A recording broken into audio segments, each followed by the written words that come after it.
Welcome back to the morning show here on Arise News. It's now time to take a look at news stories making headlines around the globe today. Minister of Justice and Attorney General of Nigeria, Abubakar Malami, says 22 former governors are being investigated for corruption. Now addressing journalists in Abuja on Thursday, Malami said 3 former governors have been convicted for corruption under President Muhammadu Buhari.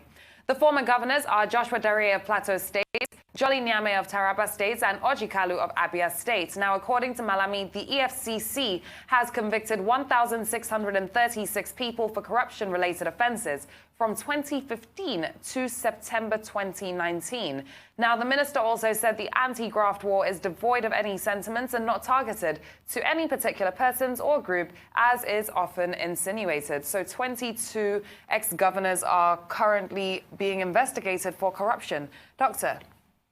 Well, you know that the anti-corruption campaign is one of the major pillars or one of the major agenda of this administration. And the Buhari administration, both in its first term and second term, has consistently pointed out that it remains committed to the fight against corruption. What the Attorney General of the Federation did in its interaction with journalists is to remind us of what has been achieved.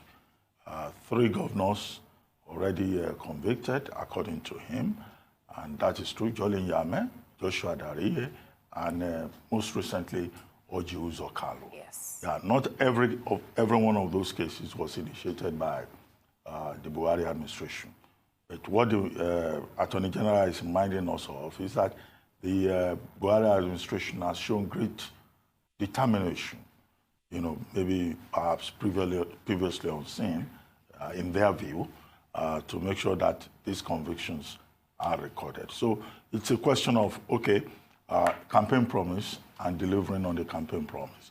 And he also pointed out that over 1,000 persons have been prosecuted and successfully convicted between 2016 and 2019. And I think that nobody has any doubt that the Economic and Financial Crimes Commission that he referred to under under the watch of the present chairman, Ibrahim Magu, has been able to do a lot. And the EFCC also does not, cover its mouth in drawing attention to the fact that it's an effective and efficient organization. But what is important for me in what the Attorney General of the Federation said is that, look, the anti-corruption campaign is not targeted at individuals. It's not a witch hunt program. It's not an attempt by the government of the day to embarrass people either for religious or sectarian or political reasons. And I think that that's the big part of the statement that he made, because there are indeed Nigerians who believe, that the anti-corruption campaign, either under previous administrations or now, is used to witch hunt people, to victimize people, to intimidate people who have political differences with the government of the day. So I think that reassurance is very important. Absolutely. That what applies is due process, rule of law, fairness, equity, and justice.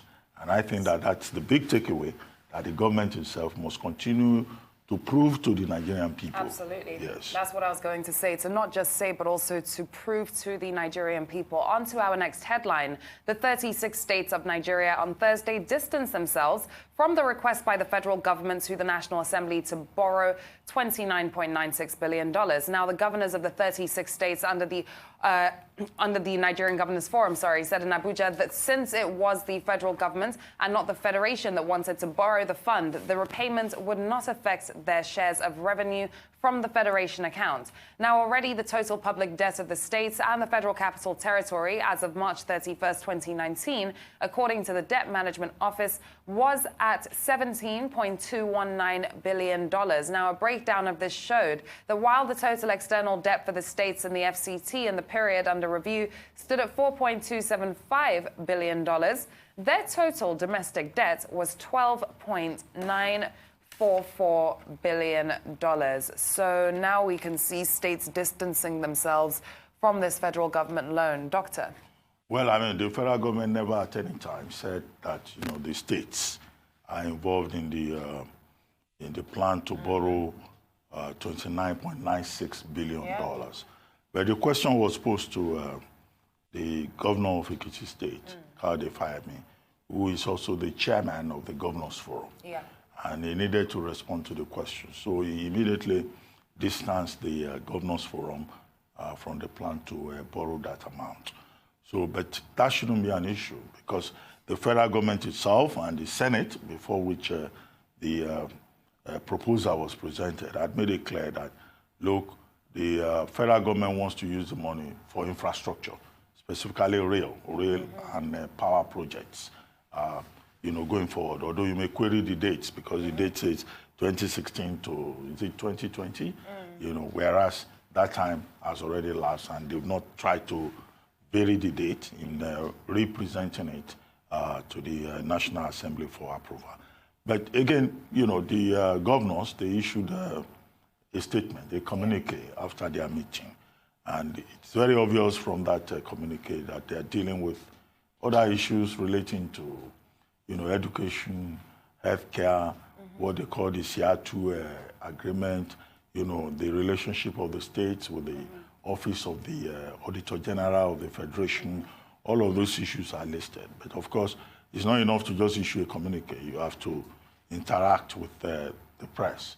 So Absolutely. that issue about the external borrowing plan and the proposed 29.96 loan came up when the chairman of the Governors Forum, who presented the communique, was interacting with the media. But the states themselves, they are indebted, and they usually rely on the federal government for guarantees. Their domestic debt is over 2 trillion naira. Their external debt is over 4 trillion naira. So they themselves, they are heavily indebted. And what we would like to see from the states is greater creativity, greater productivity, greater impact in terms of service delivery. They didn't discuss all of that. But of course, part of the communique drew attention to the fact that the new national minimum wage is something to which the governors are committed. Governor Fayemi made it clear that the 30,000 that has been agreed upon will be paid. What may be an issue is the capacity of the states with regard to consequential adjustment. And that had been an issue between Labour and the states, with Labour, organized Labour, and its National Working Committee making recommendations to the states. But we hope that there will be no further delay across the states in making sure that the new national minimum wage plus the consequential adjustment, is properly worked out. Absolutely. That is certainly the hope. And now over to Washington, where President Donald Trump says that he doesn't feel like he's impeached, as he believes it's a hoax. Now, Trump's comments came during a meeting in the Oval Office with Representative Jeff Van Drew, a New Jersey Democrat who broke with his party to vote against Trump's impeachment and has now said that he's going to defect to the Republican Party. Now, Van Drew voted against the articles of impeachment as a Democrat, a move that aided GOP attempts to depict Democrats as divided on the matter, while Republicans voted unanimously against impeachment. Let's take a closer look at this.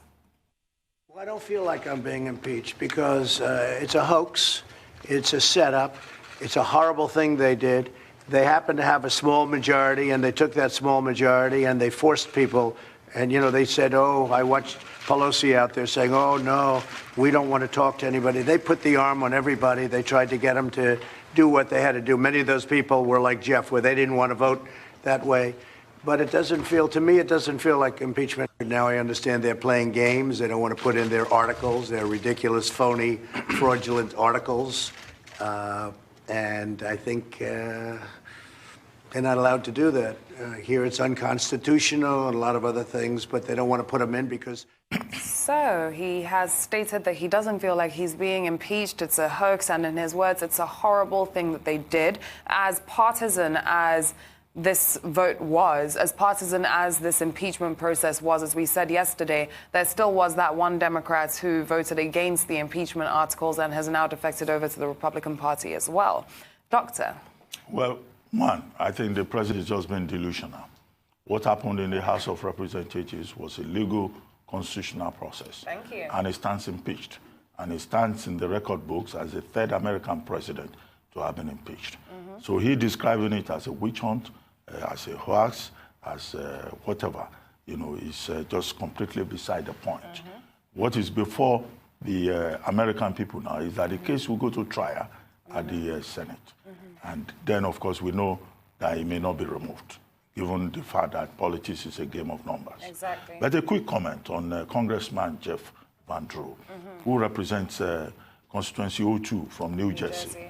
Now, that constituency was traditionally a Republican constituency, dominated by the Republicans for 55 years. Yeah. Now, there was an open opportunity for an election, and Jeff Van Drew won. So what Jeff Van Drew has done, the only congressman, the only member of the House of Representatives who decided to vote no on both counts, and he's a Democrat, the Democrat congressman. It's because it's a game of self-preservation. Exactly. And logically, he has ported to the Republican side to save himself, to save his seat.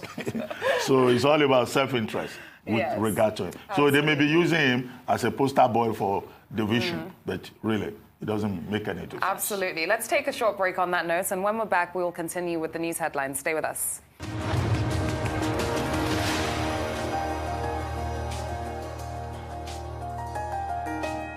Welcome back to the morning show here on Arise News. Doctor, before we move on to the next headline, any more comments on Donald Trump saying that his impeachment is a hoax or feels like a hoax? Just precisely what I said, that it's been delusional. It's already on the table, but it will survive at the Senate. Absolutely. Expectedly. But what we should be talking about now is that how will all of that politics affect the politics of 2020? Will he be re-elected? Would the people of America, would they align with the Democrats? Or, they will agree with, President Trump that he's a victim and then support him.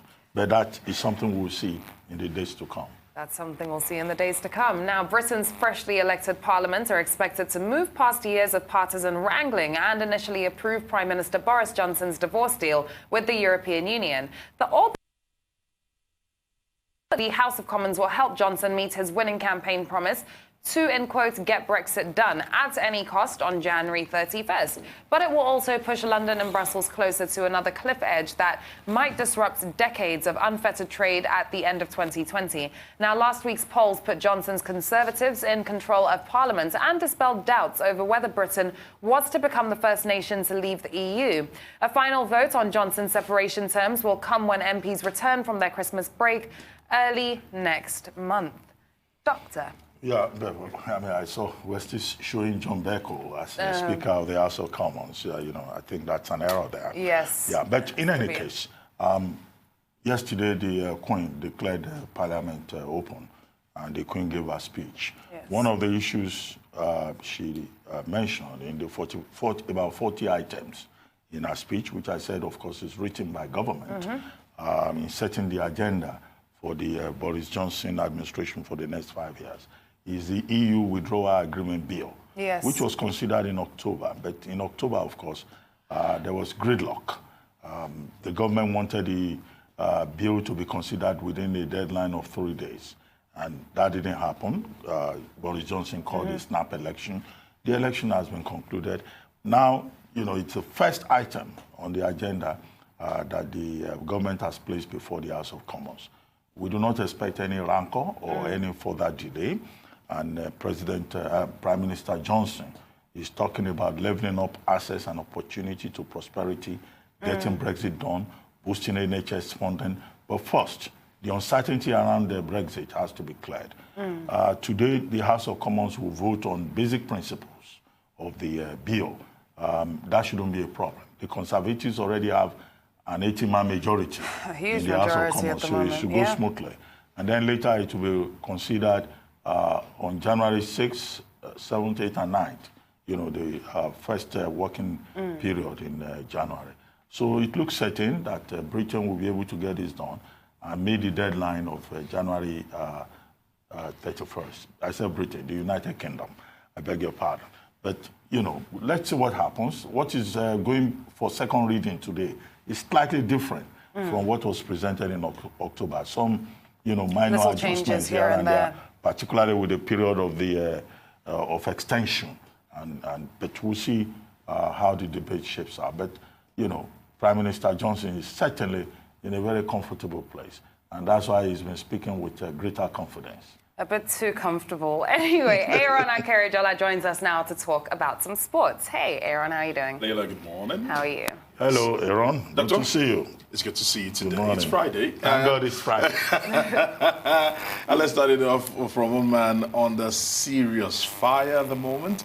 Let's say the Arsenal midfielder Mesut Ozil has been removed from the 2020 version of the Pro Evolution Soccer in China after he criticized the country's treatment of ethnic Uyghurs, Muslims in the western region of Xinjiang. In Twitter and Instagram posts, the German midfielder called Uyghur warriors who resist persecution after a United Nations report suggested that more than 1 million Uyghurs had been detained in the internment camps, while also accusing the Chinese government of burning the Quran and tearing down mosques. China hit back at the claims of the country's foreign ministry, saying that it had been blinded, or he had been blinded and misled, and invited him to the region after the country's state broadcaster, the CCTV, had taken the dramatic step of scraping planned live coverage of Arsenal matches against Manchester City on Sunday. So a lot has been going on, and this has been an ongoing thing for over a week, and we're just seeing the backlash, the latest being that video games, as a matter of fact, internet searches are being scrubbed off completely, and Mesut Ozil, in some few weeks, with the rates that they are going about this in China, will not be existent, because search engines are already scrubbing off anything that involves Mesut Ozil, and video games, which are huge, popular and very popular in China, already pulling out Mesut Ozil's face and his pictures and any form of molecule that actually typifies Mesut Ozil. They're taking it off for actually speaking against the Uyghurs. Well, I think the big issue here with Mesut Ozil is, using the platform of sports to make a political statement. And there are persons who say, you don't mix politics with sports. And that's the position of Arsenal. And that's also the position of Yaya Toure, who had criticized his colleague, I think, unnecessarily. No, but he said he's a Muslim, and he understands. Mesut Ozil himself is a Muslim. Yes. So Yaya Toure cannot turn around and say, he shouldn't have made that statement because we're footballers, we stay with football. I mean, since the 1936 Olympics, even before then, since the 1890s in the US, with the issue of racism around football, sportsmen have been using the platform of sports to make a statement. The American football typical example. Yes. And indeed, the statement made by Mesut Ozil, he has a right to express himself, whether he's a footballer or not. And the issue that he has addressed is an important issue. Exactly. The persecution of Muslims around the world. Mm-hmm. We have the case of the United States where, the president banned, some Muslim countries from accessing the United States, and that was overturned by the court. That's one major contemporary issue. You have the problem with Muslims in China, which is a big issue. You have it in the Philippines, you have it in Tibet, you have it, across the whole of Muslims, the Rohingya Muslims. Yes, you have it, across the world. And nobody, that's the international principle, should be persecuted on the basis of faith, ideology, belief, or association. So the persecution of Muslims around the world is something that is deplorable, because Muslims are unnecessarily tagged as terrorists. Exactly. Even when, many of them are innocent. And what is being tagged is not individuals, it's a group. And I think that the persecution, Ozil is in order to condemn the persecution. It's almost like a two-edged sword concerning Mesut Ozil. First of all, I think he dabbles too much in international politics when he shouldn't, because he actually... Why shouldn't he? No, in my opinion, sometimes you don't try to, especially for a player that is not doing well. Jesse Owens did. Yes. Babe Ruth did. No, when I say this... Kaepernick did. He has every right to Yes, he has every right to do that, but sometimes when, as a player, you're not performing optimally, you should try to stay on the low key. So because he did that with the Germany and Turkey. If you say he's not performing optimally, what does that have to do with his politics? Belief, his faith, and his politics? I don't understand. You're accusing him of it just puts more searchlight on him. But this other side to this is, But that's the second China are going issue. about this the wrong way. And I think the United Nations needs to step in, not just for this particular case, because this is the second case this year, whereby anybody who speaks, especially sports people, because a few months ago, the coach of the Houston Rockets spoke against or supported what was happening in Hong Kong, and they were blacklisted. All the games that were supposed to be shown in China were pulled down. The dealings between it was almost turned into an international incident between America and China, because the dealings with the NBA and China was almost collapsing because the Houston Rockets coach spoke and supported Hong Kong. And the man said he spoke in his private capacity. He didn't speak as an NBA coach. He didn't speak as whatever it is, we cannot gag sportsmen from getting involved in politics. Either it is Kaepernick taking the knee, or Jesse Owens doing the black salute at the 1936 Olympics, or Mesut Ozil speaking against the discrimination, hatred, persecution, of Muslims. I think what he did was I actually think that extremely principle important. all of us must defend. Yeah. And you must note that he has also received a lot of support. Exactly. The Chinese authorities may have tried to affect his branding endorsement business, but a lot of people have also said, look, Mesut Ozil, you have spoken our mind, you are the conscience of the world. So we must take that too. All right. Now, moving on to a sadder story. Let's say the Trinidad and Tobago international Shadon Winchester has died at the age of 27 after being involved in a fireball car crash. Winchester was one of the 4 people to lose their lives during the fatal crash on the Sir Solomon Hoxie Highway in his native Trinidad. 1 woman, 3 men died on Thursday morning, with the female being confirmed as Winchester's girlfriend. One of the other deceased men had been confirmed as Kessington Nicholas. Winchester leaves behind a 3-year-old daughter who was born in November of 2016. He posted several messages on his Twitter account about his princess during his last few years. Winchester's Nissan X-Trail is said to have collided with a telephone pole, which led to the vehicle being engulfed in flames. That is so sad. Rest in unfortunate, peace. considering the fact that he still, had a very bright future ahead of him as an international, a winger or forward, right? Yes. For the Trinidad and Tobago team. And even more unfortunate, considering the fact that his own father died in a vehicle accident. And his father, was the one who encouraged him to play football. And when his father died, the mother took up the responsibility, and he was able to achieve his father's dream. But that dream now has been cut short tragically. So sad. Very, very sad. Really sad, I must say. Like you said, the fact that what happened to the father literally happened to the son. The mother will be feeling heartbroken. You can't just even understand. You can't console anyone in that kind of situation. What do you want to say to them? Losing the husband and not losing the son almost the same way. Really, really tragic, I must say. Honestly. Well, thank you very much, Aaron. We'll see you on Monday. Most definitely. I hope next week we're not going to have any sexist sports stories coming in.